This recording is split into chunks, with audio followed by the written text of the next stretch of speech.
बहुत समय पहले हिमालय की तलहटी में एक छोटा सा गांव था। उस गांव में माधव नाम का एक साधारण लकड़हारा रहता था। वह न तो वेद जानता था, न कोई बड़ा मंत्र, पर उसका हृदय शिव भक्ति से भरा था। हर सुबह वो जंगल जाता, लकड़ियां काटता और लौटते समय एक पत्थर के छोटे से शिवलिंग पर जल चढ़ा देता। वो शिवलिंग किसी मंदिर में नहीं था, बस एक पुराने पीपल के पेड़ के नीचे पड़ा था। गांव वाले उसे साधारण पत्थर समझते थे, पर माधव के लिए वो साक्षात महादेव थे। एक दिन गांव में एक प्रसिद्ध पंडित आए। उन्होंने बड़े बड़े यज्ञ किए, ऊंचे स्वर में मंत्र पढ़े और लोगों से कहा कि बिना सही विधि विधान के पूजा व्यर्थ है। माधव ने यह सुना तो उसका मन टूट गया। उसने सोचा, मैं तो न मंत्र जानता हूँ, न विधि, क्या मेरी पूजा बेकार है? उस दिन वह उदास मन से जंगल गया।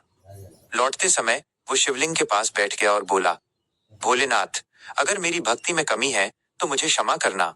मैं तो बस आपको अपना मित्र मानकर जल चढ़ाता था। यह कहकर वो रो पड़ा।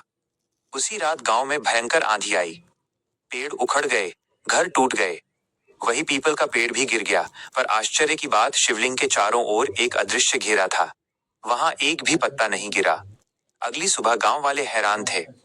पंडित जी भी उस स्थान पर पहुंचे। तभी एक साधु प्रकट हुए। उनकी जटाएं थीं, शरीर पर भस्म और आंखों में करुणा।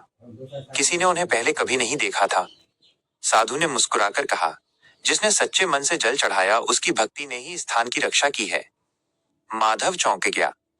साधु ने उसकी ओर देखकर कहा, मंत्र से बड़ा मन होता है, विधि से बड़ा विश्वास होता है। यह कहकर साधु अदृश्य हो गए।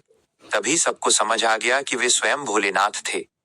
पंडित जी की आंखें झुक गईं। उन्होंने माधव से कहा, आज तुमने मुझे सिखाया कि ईश्वर तक पहुंचने का मार्ग ज्ञान से नहीं, भाव से बनता है। उस दिन के बाद गांव में बड़ा मंदिर बना, पर सबसे पहले माधव से ही पूजा करवाई जाती, क्योंकि सब जान गए थे भोलेनाथ को दिखावा नहीं, सच्चा दिल पसंद है।